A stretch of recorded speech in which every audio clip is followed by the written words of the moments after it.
The fun one on Sunday. Okay, if you keep doing this, I just extend the time. No. Seriously, we came up with a good opening on Sunday. What was it?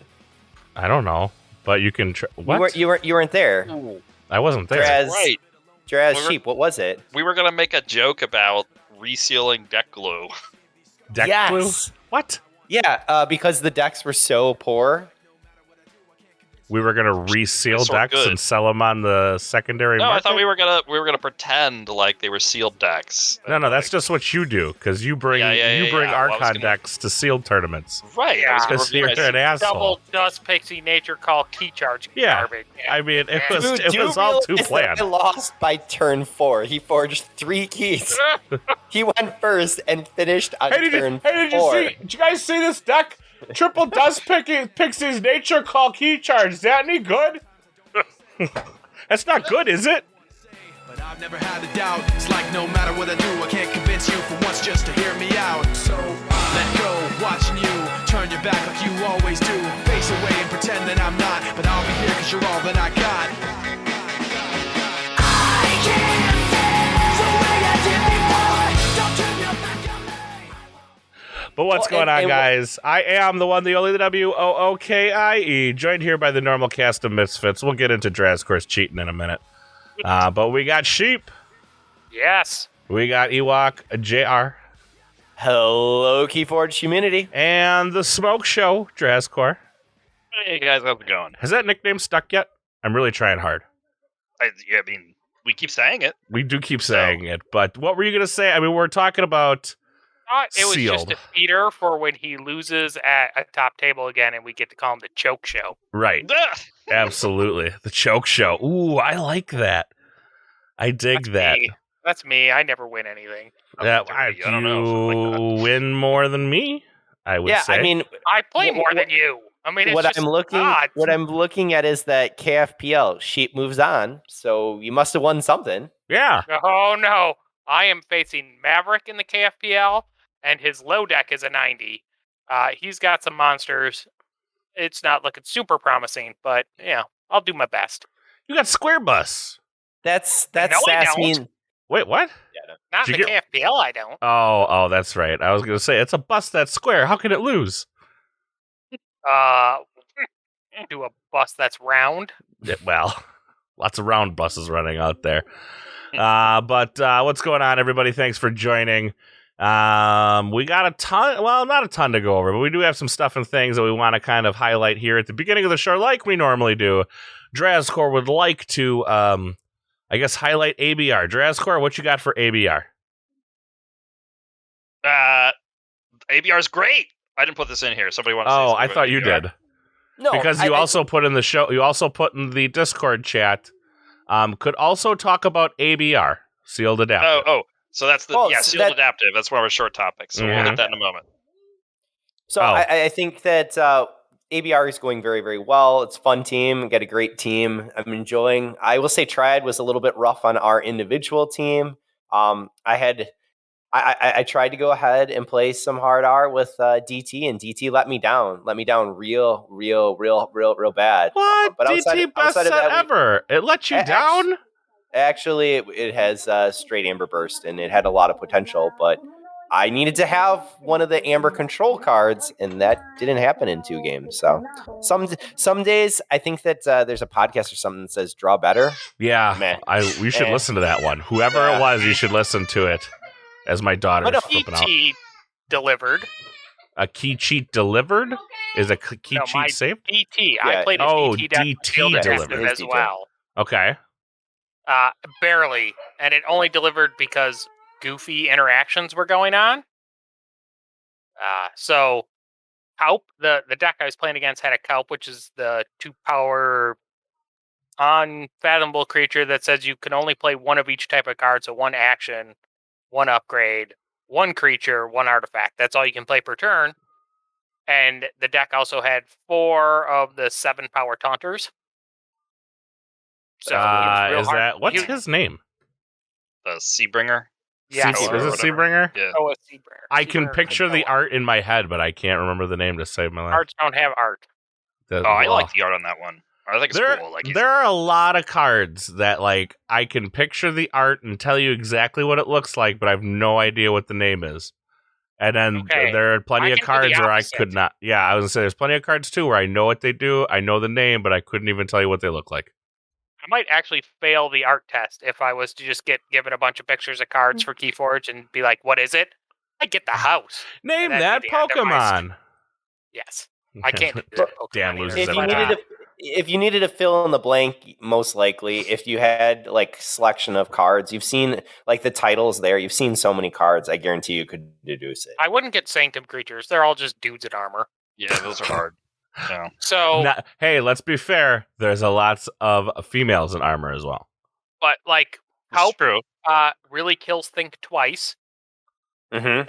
That's an interesting interaction, right? Because Think Twice says play it, pick an action from your discard, play it, and purge it. You've But already played you it. can only play one action, so it doesn't work. And then the other card that I had for dealing with him was a Mind Barbs, but I could only draw actions with my Mind Barbs, so I could only play one action, which is not 2 damage to kill this cow. It was rough. So that was a very, I don't know, I thought it was an interesting interaction with DT cards. And there was another one that I was talking about. And of course, I can't remember what it is now because I'm. Welcome to Space my Cat. world. Getting old. Yeah, but- we're getting old. But you're talking DT for sealed adaptive.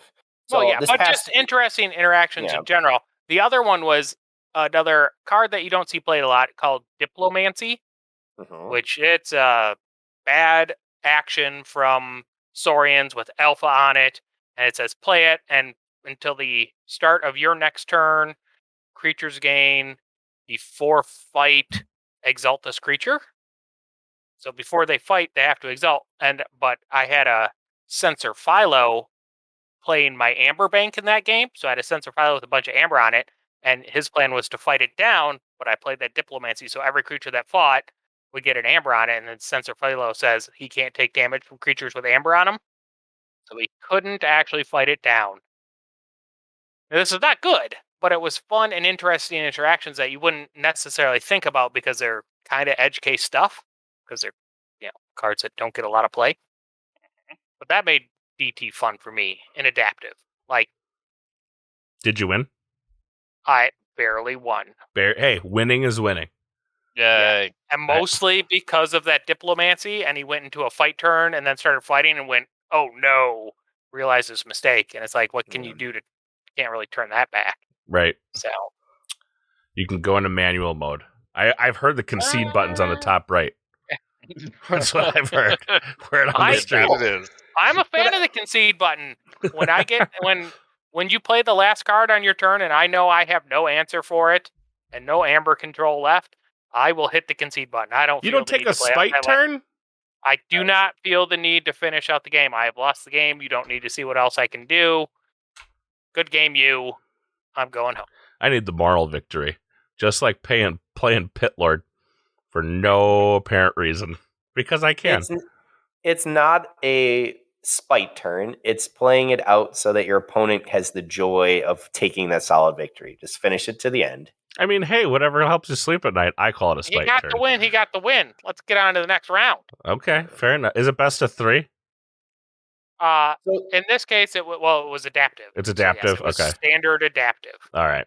So, sounds very And I much will like say- sheep. Well, but I'll say for ABR, they did some really nice different events. We saw adaptive best of 3, saw tried best of 3. Exchange is coming up for next week. You have a 60 SAS cap and then sealed adaptive. And then we have it for later, so maybe more jump down to the sealed adaptive. But last season for ABR, my individual team had some really, really, I'll say, unlucky pulls. And it wasn't a matter of that our decks were off, but the decks that we were playing against, they were extremely, they were much, much better. And I like the idea. The evenness of the seal pulls is not guaranteed at all in ABR. Correct. Which made adaptive, I guess, better for that, right? Correct. Yeah, Throws that out. I Well, thought it was 'cause- fun. Like, I had not done sealed adaptive before, and I was unsure of how I would think about it. But I thought it was kind of fun to do the adaptive thing where you're trying to measure your opponent's deck and figure out how it's going, but to like discover it as you go, as opposed to seeing the deck list up front and thinking about, oh, they have that. Okay, I'm gonna have to think about that, or I'm gonna have to think about if I have any way, to protect that guy, or those sorts of interesting thoughts and questions as you're playing through the game and still trying to win the game. I thought was pretty fun. Sealed adaptive actually might. I've never done it, but it sounds like the most fun because I like sealed. Because I feel like when it comes down to sealed, like anybody has a shot. You know what I mean? Like as long as you're a competent player, you have a shot. I mean, geez, Drazvore's won a few. Just saying. No, I'm just playing with you. Drazvore is a fantastic player, but. You know what I mean? Like, you really, I mean, as long as you are competent, you get a opportunity. You know what I mean? It feels more any given Sunday than Archon does. Pulling good definitely helps. To do well in a sealed, right? Like, yes. You get 3 crappy decks, like you might be able to go, you might be a great player and you can go 4-2 with them, but that doesn't make day 2 in a Vault Tour style event. True. So, yeah, adaptive kind of fixes that, right? Like, you at least get a chance no matter what. Even if you open to 50 and your opponent opened to 90 somehow, like, you have a chance at least to play, where typically in that situation you're just like a 0-0. You hit the concede button and move to the next game. Right. So yeah, but when you travel for a Vault Tour, it's frustrating, and so I like that idea for sealed adaptive. The problem comes, I mean, we saw this with Keyforge Live. To run an adaptive or a best of 3 event does give an advantage to the skilled player, but it really adds time to the day. And having run multiple events, you're just not going to see it happen. It gives advantage to the heavily invested endurance player. Yes. The guy who can sit all day and do it. Yeah. But I'll say, I mean, last season when we played for ABR, one of the decks, and it wasn't even the top deck, was that showed up for our opponent was Dave Cordero's 5 Ed deck, which is well known. And I mean, it was randomly pulled, but you're like, oh, we have nothing that's close to that. And that wasn't even the best deck that they were playing. And so I like the idea for adaptive in that you now have a chance to pilot it. Let's go to game 3 and bid some chains and see who can go ahead and play their deck best, who can go ahead and see how the decks go ahead and stack up against. Is short adaptive now an official format? I know FFG had acknowledged it, but I don't know if they ever put it. And I guess I might have to go look at the updated rule book because I haven't looked at a rule book in a long time. I'm gonna guess it's not in there. Yeah, my guess is it's not either. Well, no, because like it was at a Vault Tour, wasn't it? Like. Yeti ran sealed adaptive as a side event. Yeah, it was a side event, but there's been various interesting side events, right? But yeah, they also did a SASCAP side event once. So did they? Yes, I don't remember that. Yeah, it was like a 60 or 65. That was not Gen Con, but the second indie. Well, Albany had one too for Worlds Collide. The second indie event, right? When we went for Worlds Collide, they did a SASCAP one. I don't remember that one for some reason. So. I don't remember that one. But a few topics to get into. We do want to give a shout out to Amber Meaties. He did a fantastic video. I'll put the doobly-doo in the link below so you guys can go find it. You guys just heard a smidgen of it there for like a second, but I'll put it down there. Bring back Keyforge. We watched it right before we got on. Guys, what'd you think? I thought it was really well done. I think Rickster said he got him in the feels, right? Like, you saw a whole bunch of images and video of, days past and animations from FFG of yore, but also, TTR. You saw Mordivas. You saw a whole bunch of different lacked sheep, from what I'm told. Yeah, the lack of sheep. It was a lack of sheep. But I'm self-obsessed. I mean, while we would like to see a little bit of AC that's there, the end result is it was very well done. It allowed us to be able to reminisce on Keyforge when people were meeting in person when we had vault tours, and the potential for the set. And this game has always had a huge potential. Pandemic has definitely slowed that down. You could see even when we were masking up in the video. But again, Amber Madius, you did a great job with it. We never found ourselves a Nemesis podcast, did we? Oh, No, because there's only we 3 of us. There's actually only 2 of us now. No, there's 3. Help from Future Self and KFL. And KFL. Yeah. The Nordic Keyforge. Oh, Nordic Keyforge. Nordic Keyforge, Yeah, sure. they're still going. Yep. I was going to say, I just So I have to say, I missed the having a Call of super weird Discovery's intro voice. Vaguely trying to do something. They just announced on their Twitter that they are going into slumber until lazily doing something. Yeah, they're going into they're going into slumber until That's the only one that's the one that scares me the most because they had the most direct interaction with FFG people. So that they've got nothing to live off of makes me a little sad. I mean, they are going to do their 100th musical episode or whatever. They said they're still working on that, which will be fun. But yeah, then it'll be sad to not have them for a time. Okay. I mean, this when it comes down to podcasting too. I mean, there's so many podcasts, to be honest with you, that come and go.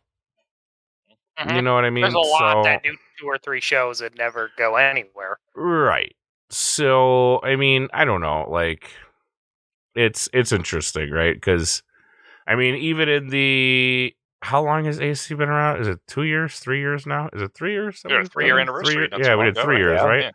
Yeah. I mean, even just in our 3 years, we've seen how many Keyforge podcasts come and then no longer do anything anymore. Even when Keyforge was at its peak, they do like you said, you do 2 or 3 shows, and then all of a sudden, they're gone. As you are more aware than most, like it is a lot of work to make a podcast, and there is no money. I mean, some podcasts get to make money, but not a Keyforge. We are not podcast. Joe Rogan over here. We are not making money at all. At all. Yeah, Kickstarter. What do you think? Kickstarter? How do we Kickstarter? We have a Patreon.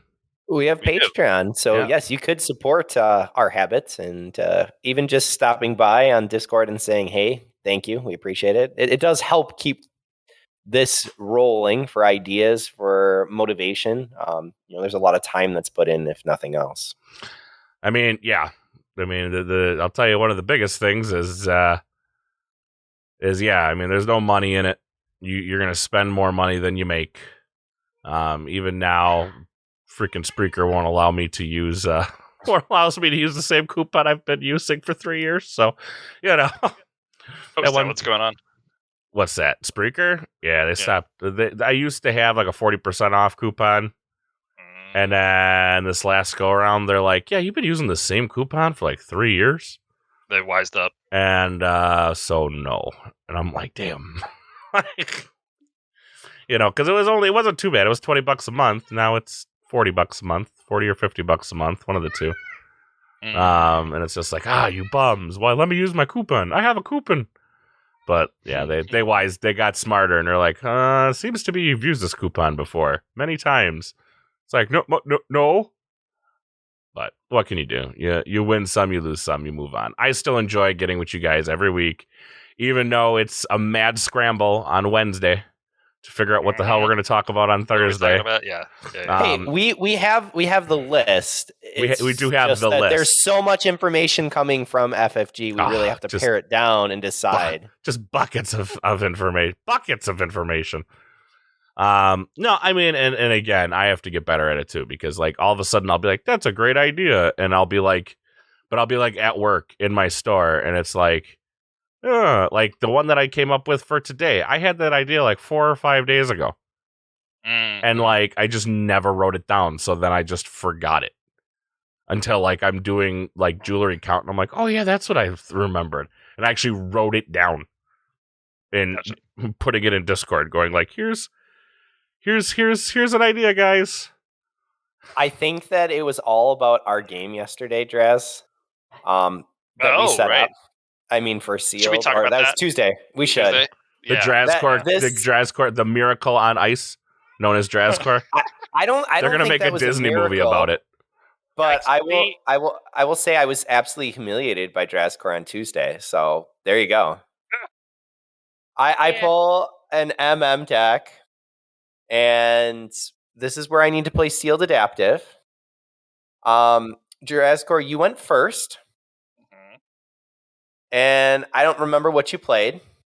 Like a Sanctum Knight or something. Like Yeah, some big body to kill whatever you put out, I think. Yeah. It was a big body. Okay. I responded with Sweet DT, and I'm going to have you discard a random card from your hands. Yeah.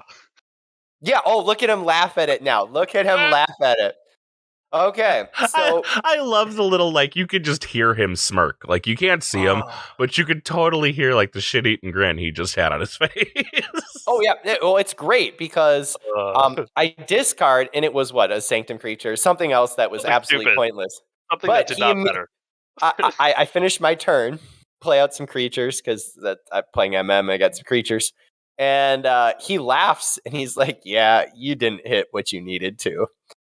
And his next turn was it is Coda, Dust Pixie, Nature's Call, Dust Pixie, I was Dust gonna Pixie. say, did he happen to bounce 2 Dust Pixies and play them again? Yep, and he returned one of my creatures. Oh, and nice. then oh wait, he's not done. Puts Witch of the Eye out and puts and plays Key Charge. Such a gentleman, that Drazvore. Well, he He's was like- nice. He only played one of his 2 Witch of the Eyes he had. True. This is true. It made me laugh because I had a chance to discard any of those other cards, and I might have been in a better spot. But yeah, he destroyed me. And then because of the bounce, I didn't have enough to be able to kill. I don't know if the one creature he left, I think, was too small, so it couldn't actually take out his Witch of the Eye. Yep. So if I didn't draw into direct damage right there because I didn't really have it in that deck. So his third turn, he went ahead and basically forged the key. He conveniently went back to Untamed. I know that was a shocker there. But you made the choice to actually pull Nature's Call. And that was that was pretty much game because on turn 4, he forged 3 keys and I lost. Yeah, and I mean, part of the reason I'm laughing is because this is a sealed deck I pulled, and the Untamed House was pretty crazy, and this was the hand I drew, and then he even played Mind Barb or whatever, or maybe it was a subtle auto. It was a subtle auto. Yeah, and hit the only card in my hand that I didn't care about. Like any other card in my hand that I lose, I'm like, and then, which by the way is why I think we talked a little bit about this when we talked about D, but I think part of the reason there is some dislike out there for some players about that opponent discard thing, because sometimes you can get big and you can hit that Nature's Call, and sometimes you just discard, the Sequus, and you're yes, that no one cares about. No, I honestly, I had to laugh. Dexter Forum, and they say thank you. Yep. Oh, that. Yep. Or their bad penny. Mm-hmm. I will say for sealed adaptive, you still have, if you don't have efficiency, you can really have big swings with when playing sealed. So your Untamed House, frankly, could have been stacked all at the bottom for me if we had switched. But to be able to see that Untamed House, it was an amazing Untamed House. It was pretty comical to go down in 4 turns, but it's sealed. Who cares? We played another game in our time, and that was a lot closer, but I still ended up losing in the end. And we went on to the next round and played some more games, and I faced people who are more in my league with a middle tier SAS deck, so we're good. Hey, I have Keyforge news. I don't have Keyforge news. Yeah, no. I am pointing out how little news there is. OP, The last OP post was February 17th of 2021. Yeah. It's the last time OP officially posted anything on the website. Mm. And more fun is on the Organized Play website, there is a product legality tab. And under that tab is a Keyforge legal product tab. Hold on, where and is under this? that, it only lists Call of the Archons. So put away your DT, guys. Put away your best set AOA. MM is no longer any good. Kodo. I mean, I just did the Coda Sealed, and obviously worked well for me. So Coda, is this get for on like board. the 6th Coda print run or what? There you go. I just put it in our Keyforge chat. There, it was last updated in 2019. Nice. It still lists legality for Legions, Imperial Assault, Destiny, and Armada. So, yep. Good job keeping stuff up to date, guys. Killing it. But in a different topic, I will say Vault Keeper sign-up's still live. I know that this usually releases a week later, but May 13th is the last day, and Vault Keeper number 2 will be happening May 14th, 15th, and if you win more than 50% of the games between the 2 days, the 21st is day number 3, where you're going to choose a deck from your DT, MM, or Glide. And I need a baller DT deck, so somebody loan me one? Better start opening. Get to See, opening. I actually really enjoy my DT deck. It has performed very well for me. You can definitely see where its weakness is when it comes to top tier in your triad. I think it has the ability to do some wonderful pieces. It can spit out amber like nobody's business at 38 expected amber. The Untamed is there. There's lots of different tricks. I think that DT actually brings quite a bit of artifact control. I tried something different. It's ABR, and why not play it for Triad and NC? It was still the weakest deck, and I had other decks that probably would have done me better. But hey, that's what ABR is all about, and have fun with it. But bring out your DT. Go ahead. It will be interesting to see what happens with DT in this Vault Keeper, because last time we are like, oh, DT won. Of course, you only can choose between your MM DT. This one, you're going to have an MM, a DT, and a Worlds Collide to pick from. Coming into day 3, what's the chance a DT deck makes it this time? Well, I think that what we were seeing last time is DT brought quite a bit of Amber Rush.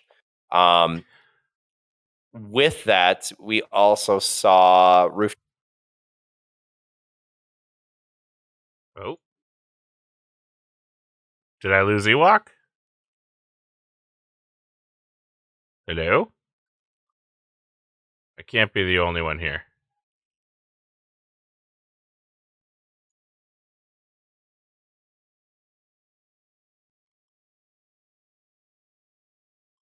All right, let's try this again. Also really, really important. Oh, there we go. I got you back. I lost you guys for a second. Oh. Huh. I don't know. It Did just you was lose our really audio strange. too?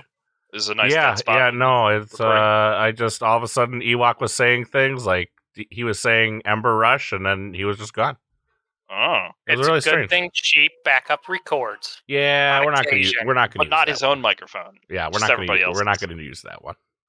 Mhm. Yeah, But I will say, outside of Mechabooey, I think for Shadows, I was Trickle just Down about to say Theory- that Mechabooey because I think he just got a really nice roll and went up against all MM, so that meant Mechabooey was real good. Yes, and What, that could happen again? Mechabooey. It could. Mechabooey It definitely is, could. Mechabooey is really good when your opponent has to take chains, or they're giving you an amber or 2 amber. And I think the other side of that is Trickle Down, where it has the tide effect, but it's Omni. So Omni being a really important piece here, gain 1 if your opponent has 6 or more. So when we're looking at the amber rush that can come from DT, it poses real issues for your MM. However, Worlds Collide, you have the opportunity, and I do believe, and I might be wrong. I might be really wrong on this. WC, I believe, still has too much to protect in it. that's what I'm going to, is that Yeah. you have some bigger swing cards, and that is what is going to be very interesting to see. Do you bring your Worlds Collide that has essentially scaling amber control? Yes. The answer is yes. Well, it's always yes. But the answer is the deck that ended up winning for DT did have the Mecha Buoy, did have Trickle Down, but it was not going ahead, and it didn't have the Untamed Suite, if I remember correctly. What's crazy is that you didn't could have Super Burst. Mecha Buoy does not give you the option, correct? It's not like you may gain 1 Ember. You have to gain 1 Ember. Yes. Yeah. But it's at the start of your turn. Oh, is it at the start of your turn? I thought it was the end. Yeah. Yeah, but that's fine. Was it at the start of your turn or before you? Is it after you forge a key? Or hold on, timing is So timing is essential here. Mecha Buoy is a Logos artifact with an Amber Pit item. At the start of each player's turn, if the tide is high for that player, they gain 1 Amber. So it's at the start of your turn. So it's getting around. You're not getting it off of. It is, yeah. So it gets around too much to protect to a degree. Correct. So does Mecha Buoy trigger and then you go to your forge a key if possible? Yes. Yep. Yes. Yeah. So you can get around a doorstep. It can't get around a door. Well, I mean, technically, it can't get around a doorstep, sure, but I mean, it's going to be interesting because MM I don't believe has a ton of scaling Ember control, and that's kind of one of its that's like its biggest flaw in MM. Is like 0 scaling Ember control. I shouldn't say 0. There's a few. There's Anthony, which is just Ember Pinata. But Effervescent Principle. EP is there. Mm-hmm. But I mean, you got a lot more in Worlds Collide. Plus, you have all the shenanigans that I don't know if DT can get around. It's got artifact control that it does have, but I'm talking your not banish. Exile, right? Okay. Saurian card exile shenanigans and stuff like that. And Edai is not, I don't know, Edai is an MM, but I feel like Edai is better in Worlds Collide. Is not an MM? No, he's not. He returned returned for DT. Yeah. So Edai is really nice for key increase cost to be able to impact for DT. It also allows you to archive. I think that Star Alliance was seen quite a bit and actually did much better for DT than people were originally planning or thinking. But it's going to come down to matchups, just like any Keyforge game is going to go ahead. But for the tournament, yes, DT did finish on top, and it finished. I feel like this. I feel like Keyforge should be sponsored by Depends, because this game is such a Depends game. I thought it was sponsored by Spicy Mountain Dew. I thought Flamin' Hot Mountain Dew. Yeah. Love it. I have a video of us trying it. I'm gonna post it once I put that video. Once I put that thing up. Once I put the episode up. Yeah. Let's check that out. Yeah. It's not as awesome as you think. Now I hear it's really good with alcohol. I mean, I could see that. What doesn't get better with alcohol? I have never had a good Pepsi drink. I mean, I guess if you like Coke and you're not a Coke person, but you drink rum Pepsi. and Coke. It's not like so part of the problem is that there are a ton of things that make booze worse. Right, that's the problem. Not the other way around. It's like you could have just drank the booze. All right, let's get into our topic for today. Drazvore, this seems like an episode, and speaking of our Patreon, me and Drazvore, and maybe we can get, I'm sure at some point we can get Ewok and Sheep to kind of do some fun stuff on the Patreon. We want to give you guys more, maybe it's not totally Keyforge, focused, but give you a little something on the Patreon. It's been something I've been meaning to do literally for 3 years and just never gotten around to it. So I did have. You mean it's not highly focused like this podcast is right now? So hyper focused, you have no idea. Yeah. Hyper focused. Today's topic, Wookie, what'd you come up with? So This is something I've been thinking about because we always talk about going to time rules and how unfair they are, yada yada. So I was like, what about going first, right? Because going first, like, I know at one point in time, and I don't remember the percentage, I could pull a number out of my butt, which is what Archon's Corner does best. But I know, I know that the winning percentage was heavily skewed against whoever went second. But we don't talk about that. That's not something that's often spoken about, right? I was actually looking for that.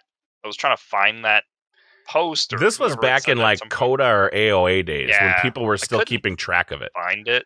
I couldn't find it either, but I know Yeah. it was heavily skewed, right? Yeah, it was something that Grant's tracker kept track of. Okay, Right. that's where it was from. Yeah. I did, yeah. But either way, And I think I just thought like going first. This is one of the few games where you win a dice roll, right, or whatever, because we don't use dice. So however you're deciding to determine who goes first. daring contest. Yeah. However you decide to go first, because you can't use dice, even though most people do.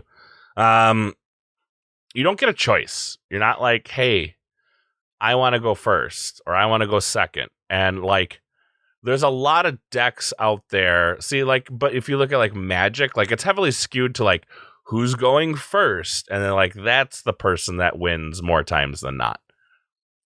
So I'm just wondering, like, is there any, do you guys mind the like being forced? Like if you win, you have to go first or you have to go second. And do you have a preference of going first or second? Well, to the first question, no, I don't mind it. I kind of like that it's a little bit of a random element, and you, with your deck, you have to be prepared for what do I do if I go first versus what do I do if I go second. And what do I do, meaning from two aspects. One, the mulligan question, and two, how do I want my hand to play out, or how do I want my deck to play out if I'm going first or second? So I think that's an interesting angle that I like about the game. Whereas if I won the coin toss and I could choose, right, it would lose that interesting element. I feel like there's not buckets and buckets. Like there's some cards that are like, okay, I want to see this turn one, right? Eureka, great first turn play. Ember Imp, great first turn play. I'm trying to think of some other good first turn play cards. Dan? I think that's, well, Is that I'm opinion going first is better. Really? I'm a generally click first guy, and it's because there are those few cards that make such a game warping effect. Being first, it matters. Like, there are a lot of cards, I think, in this game that if you play them on first turn, it gives you a very big advantage. Plus, I think my play style is reactionary decks, and all your kill creatures cards that do nothing on turn one or on turn two because you're playing into their nothingness feels bad. So I much prefer to play one card and then react to them. Like, I want one heavy hit card and then be on the reactionary. On a separate note, I will give a shout out to Nordic Keyforge League's NKFPL. Their podcast did recently talk about mulliganing, which Drazvore I agree with. I think needs to be talked about. I think there are lots of different options. You only listed a handful of them, but Quixel immediately jumps out. Turn one Quixel versus late is huge. The ability to place, frankly, a taunter that's out. Draz, in our sealed game, you're talking about Sanctum having that body that has a chance to be able to respond. There are just certain cards that you want to be able to see right away. Obviously, yes, a card that is any archiving that will allow me to go ahead and dump cards to draw more and then to save those key cards for later. Those are really important. I will personally say that I think it depends on the deck type that you're playing. I think that heavy I should say heavy creature decks from MM and Worlds Collide like and prefer to go second. They can push more cards out, be able to build that board, and it's a creature rush, and so you have to be able to respond. I think that from my experience, a number of our initial Coda cards, Coda decks like to go ahead and play first and be reactionary. I will go ahead and save those big hitters that I might have, but I'm just going to be pushing Amber, and I can generate Amber quickly. So that's what I've personally seen. It does depend on the deck. Again, depends. It depends on the deck. But overall, those are some of the trends. Sponsored by Depends for Men. Well, yeah, I mean, definitely it depends. But is that their motto now? Definitely it depends. But so I'll agree with some of the things you said and disagree with some of the other things you said. So, so you mentioned Quixelstone. I don't think there's any real advantage to be first turn versus second turn with Quixel, right? Because no, first or second, but I'm saying if you have Quixel that's early versus coming out on turn 7, first yes. turn Quixel is way better. They can only then play one creature. Well, but think about if you're second player, right? They can play your opponent 5 creatures. No. If they're first player and you're second player, they play one creature. Oh, yes, their turn is over. Okay. Then you play Quixel, right? And so that one, Quixelstone is not a card where I'm like, I hope I am the first player to act. Whereas there are other there are other cards that do push me in that direction. Now you mentioned Fangtooth Cavern. No, I love it. I love a turn 1 Fangtooth Cavern. It can be. So that I think that's one where it sort of depends on what your opponent has, right? Because obviously you have time to react to it, but at the same time, it can be very powerful to get them to be like, oh shoot, he got the Fangtooth already. I already have to change my mind on what I'm doing. That, playing out that Ember Imp suddenly isn't that great. Like playing my Restiguntus, this is not going to help me, right? Like, whereas in other scenarios, like other decks, it's like, well, now I can just play around that, or hey, I've already got my artifact controlled hand. Super, right? So it sort of depends on what your opponent has there. Yeah, and maybe T1. Maybe go ahead. I would say I think a T1 Quixel can be good. Oh yeah, it's definitely it puts your opponent in like a weird scenario, right? Because now, especially, I mean, again, against it's you're going up. It's set dependent now, because going up like against like an MM deck, you're like, oh, I get to play 1. That's it. Where like creatures are so heavy.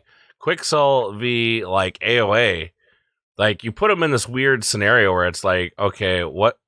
Now you got to prioritize because you can't just play cards, and at the same time, you don't want to just chain yourself. Right, because if you hold, you're just okay. So now I get to draw a card, as opposed to like maybe 3. I think it puts them on their back heels right away. So the only piece about Quixel, and Quixel probably is a bad card to look at because you're looking at turn 1 or turn 2. You're not impacted a ton. If I place it on turn 2, I see that as being fairly comparable. I guess I was talking about more late or mid-turn, but yes, we are talking here going first or second. I think some cards that you're looking at, Treasure Map, being able to gain quite a bit of Amber Burst from it. Going ahead and looking at the Tear, again, Amber Burst. You see certain cards can generate a lot of Amber, and they can go ahead and allow you to archive. That seems to be an important item that I am looking at when I want to go first. So there is an advantage, but it just depends on what you want to be able to get out of your deck. What's your deck's main idea? Dan's the first one I've ever heard that says like I like to go first. I've never actually heard anybody going like I prefer going first. I also like AOA, so I play a lot of Eureka decks. And for Eureka, AOA. But Eureka, you like that. I mean, that's a huge swing to be able to Sure. archive 2 cards Mhm. and to generate the amber that's coming off of Eureka. Right. And there's very little downside. I will say that for NKFPL, they talked about the idea for mulliganing, that at 7, you actually have a better, like you have a higher probability to be able to mulligan into cards that you want versus going ahead and going second. And the idea of, do you mulligan and what's the chance of it being a worse hand after the mulligan? Those are all concepts that It have to be depends. kept If you're in mind playing with your deck. TCO, it's probably going to be the same hand. It does show up what seems to be at a higher random rate than what I am used to, just by shuffling myself, but it is still technically random. I'd love to believe you. It's I don't know. Every time I mulligan on TCO, I end up seeing. So here's something I've noticed on TCO, and this might just be total like, what am I, like superstition? I guess would be the best way I could put it. If you don't create the game, you will more than likely go second well, wait, but did you spin your mouse clockwise 3 times and do the hokey pokey and turn myself about before you join the game? Like you got to do that to ward off the bad luck thing. all the bad juju. I put on my grass Yeah. skirt and my little headdress. Definitely. Yep. But I've noticed that more times than not, if you do not create the game, you go second. I don't know why, but that's just what I've noticed. I could be go wrong. ahead and check. Yeah, it could be random, but I've noticed when you don't create the game, you tend to go second. Tend to. It's not all the time. I'm not going to say it's like if you don't create the game, you'll always go second. It doesn't always work that way, but it just feels that way. It should be a 50-50 It should be a 50-50 chance, but I tend to notice that I go a lot more second when I've not created the game. Also, whenever I mulligan, I will end up with 4 of the same cards that I just shuffled back into my deck, which seems like far too many for what I got. But again, it probably I'm not saying it's not random. I'm just saying this is just how it feels. Like, oh, hey, did you just get the 2 TMTPs mulligan? Oh, look, they're both back. Yeah. I mean, definitely. So, definitely getting stuff back on mulligans that you didn't want, it feels bad. But I do think, to me, the main differentiator between if I want to go first or second is, do I have a specific card that I really want to play first? Mm-hmm. And therefore, not so much.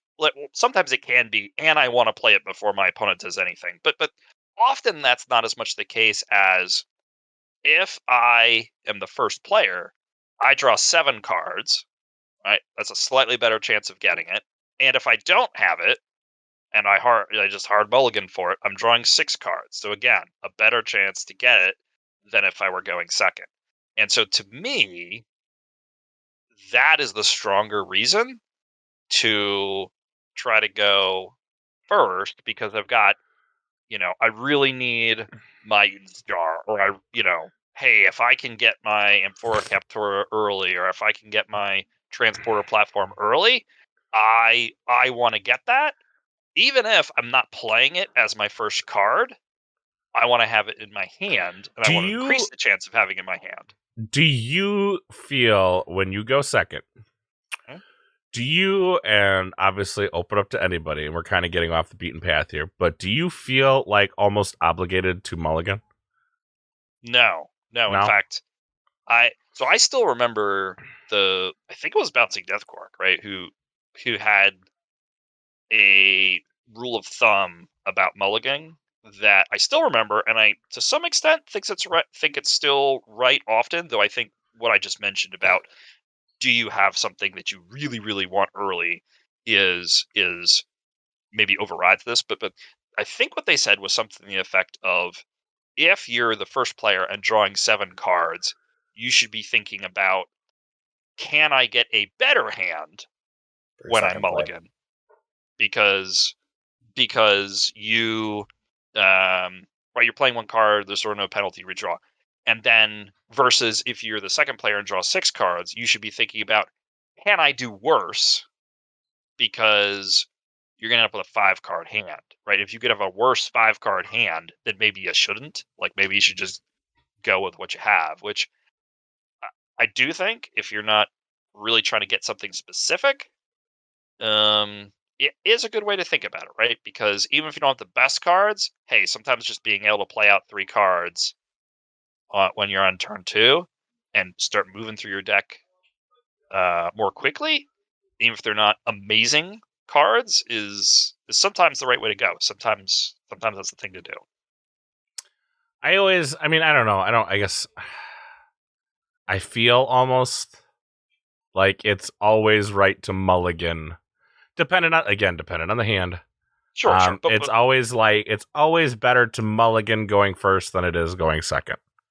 Mulligan and going second, I will more than likely keep a 2/2/2 hand than a 3/2/2 hand. Yep. Going first. But you should, because the chance of going to a 2/2/1 hand, that is the worst setup that you can start the game with. Right. So for efficiency purposes, for being able to dig, and you're playing one of the two, but you can go ahead and come right back to it. Right. So you're making the right call there. I don't know. I like to mulligan when going first a lot of the times.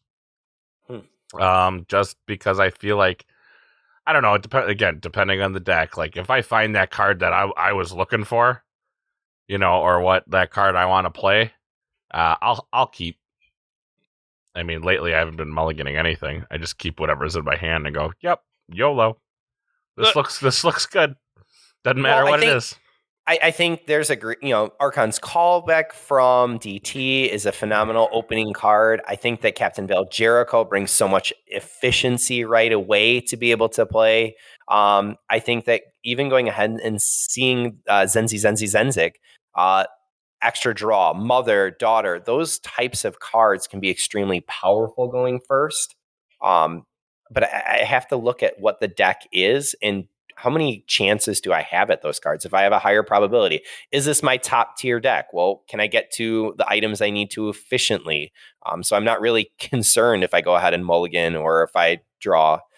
I think you got to look at your odds, and this is where playing your deck and knowing what your deck wants to do is extremely important.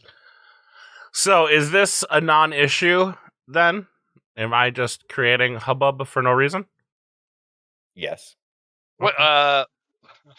I'll be honest. I think that FFG did a really nice job at balancing out. This isn't something that we spend a ton of time looking at, and I'm perfectly fine with having it forced. I think that it's worked really, really well so far.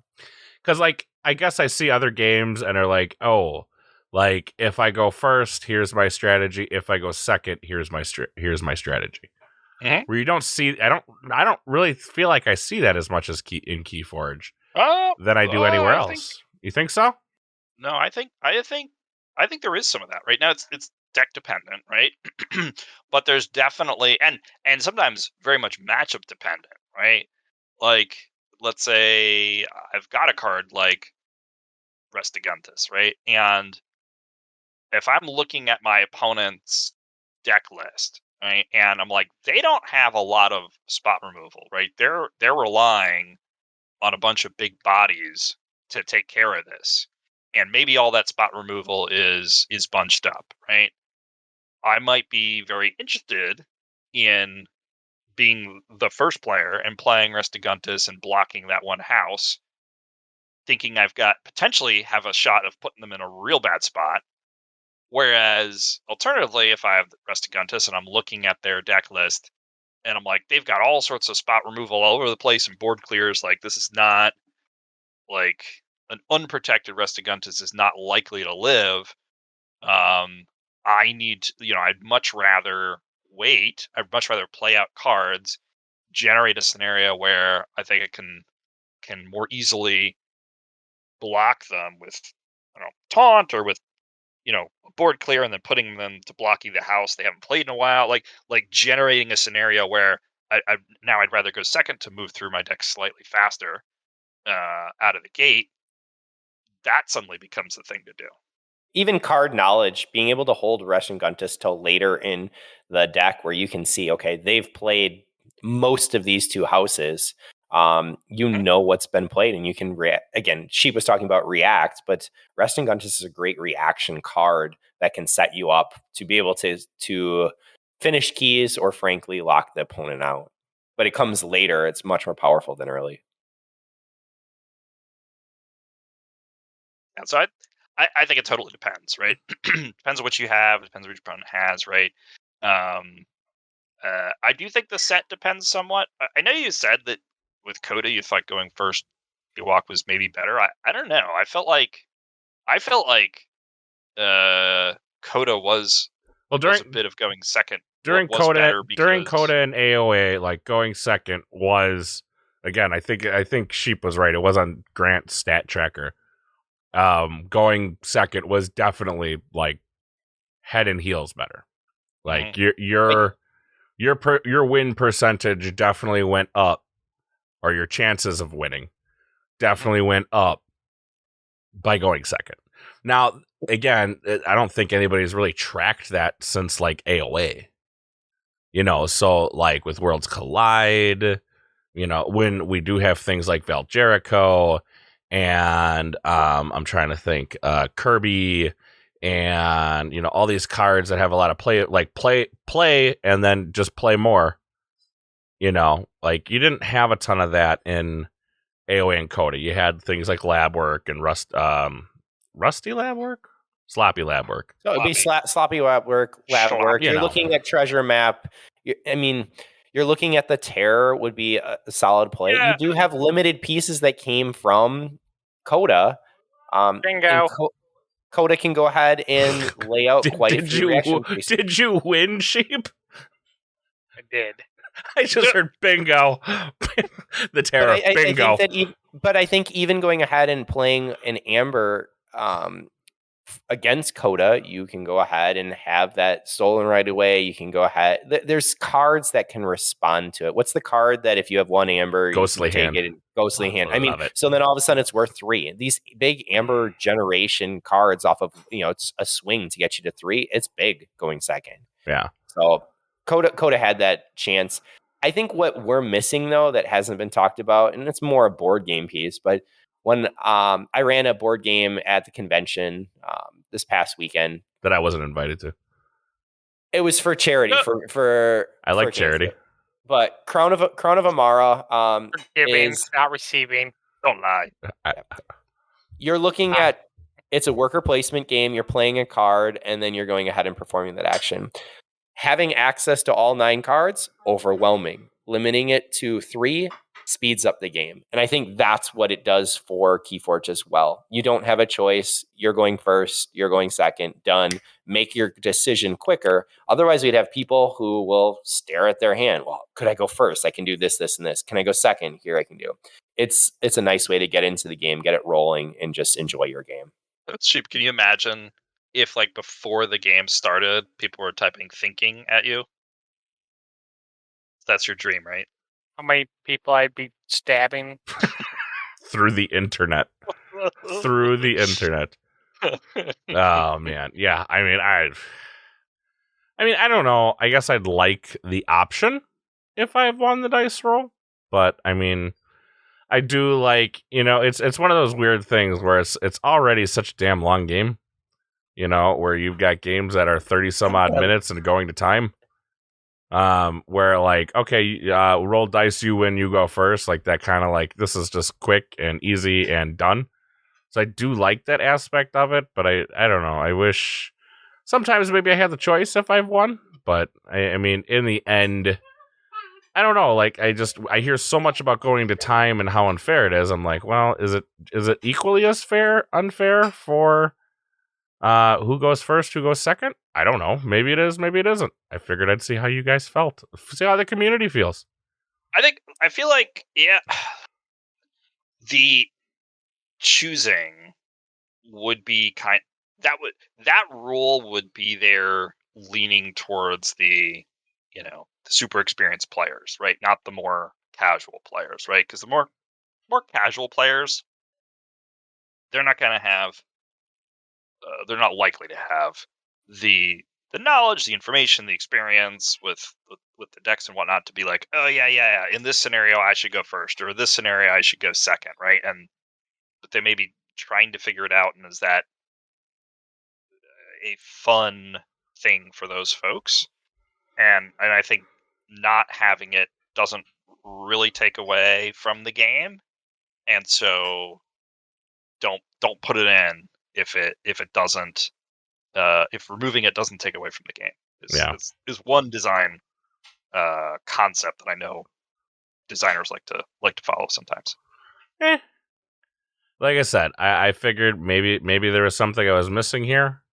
And clearly I'm not. I'm just making like WOOKIE, like I do. I'm making hubbub for nothing. I think it's an interesting topic, right? Like I would be really curious to see if the win rates have changed, right? I feel like well, I guess it is a mix, right? Because I know you mentioned Ewok that the big creature decks in MM and then Worlds Collide. And to some and Worlds Collide, like maybe that shifted things around, right? And I don't think Worlds Collide would care as much. I think Worlds Collide's just as happy going first as they are going second. Well, so I think I'm saying it wrong. What I'm trying to get at is the big like impactful artifacts, the big impactful single card playouts with like your leaders and your amphoras and your Eaton's jars and these things that are like, oh wow, right? Like I feel like there was more of those in later sets than earlier sets. Mm. So I do wonder if that started to sway the average win rate back a little bit towards first turn versus going second, but I don't know. I'm curious to see. I don't imagine it would, just because most of those cards you talked about are artifacts and they're rare, and so as a result, you're not seeing them in as many decks as if they had just shown up in a common slot. But that's my initial off the cuff kind of feeling. I'm curious if that data, what it would actually show if we could see it though. Especially if you could differentiate between sealed and Archon. Yeah. Right. That might be interesting, right? Maybe sealed didn't change. I could believe that. Did Archon change? I don't know. That's interesting. I would say it probably did. I would say probably after Worlds Collide there was a change. Mm-hmm. I think you definitely felt the change. Where you're like, going first, oh no, well, and then you just try to do your best. But after that, it was like, going first, okay, Kirby and blah, and not redraw. Zenzi. Yeah, Zenzi, Zenzig. There was a lot more opportunity to play additional cards because cards allowed you to. So going second or going first wasn't as much of a chore trying to figure out how to then all of a sudden, I don't want to say catch up, because no matter what you do, you're always, could be playing catch up in either slot, because there's always that opportunity for this to happen or that to happen. So yeah, I would like to know. We don't have the tracker's not available anymore, is it? No. Grant stopped supporting the tracker, right? No. So from what I understand, there's a whole story around that, but yeah. I don't know the story. But I will tell you, my kids are convinced that going second is better. I think when I was talking about the game at some point, I had mentioned that on average it was better to go second. So we'll sit down and I'll be like, all right, let's Schwazi for first player. And they're like, no, you can go first. After you. You're just being good community members. That's all. Exactly. Yeah, exactly. Like so, yeah, you go. No, after you. I'll go second. That's good. Exactly. It's all good. But moving into closing thoughts, Dan, what you got? Bingo. Keep playing. That's all I got. That's all Dan has. All right, Ewok. Just gotta keep playing. Stay safe. Hopefully we'll be able to see some of you out for the next event that we have coming up with Joker and Vault Keeper #2. So hopefully I can see some of you there. Have fun. Drazvore? Yeah, I'm excited for Vault Keeper. I I was like, this time I'm going to prepare so much better. I still haven't really figured out what I'm bringing. I was going to say, and then you need to didn't. get on that. I'm slacking, but so I will definitely submit whatever I end up figuring out, and just have some fun, and hopefully do well. But even if I don't, have a good time. All right, that's going to do it for us this week. If you guys want to get a hold of us, you guys can find us over on our Discord. Probably the best way to get a hold of us. Dr. Sheep, Ewok Jr., and Drazvore on the Discord. I am the Wookie, as always. You can follow us on Twitter at Archons Corner, Facebook at Archons Corner, and I've been streaming. We've been streaming the Sealed and the Archon events, which basically for me means Sealed. Sundays and Tuesdays. That's the only 2 days. I mean, we got Lokar, who does his Wednesday events still. That's really the only weekly events we got, right? Sundays and Tuesdays. Yeah, Sundays, Tuesday, Wednesdays. Yeah, Mhm. that's a whole ton. So come out, play. We've had a good group. Occasionally, still get new folks coming in, which is awesome. And, Yeah, you can see Wookie play Pit Lord. There Wookie did play Pit Lord. I did play a Pit Lord. Play Pit Lord. We don't just mean play a deck with Pit Lord in it. We mean play Pit Lord. No, I played the Pit Lord, and game 1, I actually played him, then killed him. I was actually quite proud. I was quite proud of me that I played him, then immediately killed him. That's the way to do it. So I was quite proud. And then game 2, I played him with great plans to kill him. And then I don't remember if it was Joker or JM basically said, "No, it's not happening." So I had to deal with him for another turn. So that's a thing that existed. So lesson learned: don't Pit Lord equals lose game. Yes, it always has. And so this is the time when you want to heal your opponent, Screecher. Pit Lord, I will heal you. You just stick around longer. Yeah. So clearly some of us still haven't learned our lesson, but we'll get there. One deck at a time. We'll see y'all next week. Happy Fortune.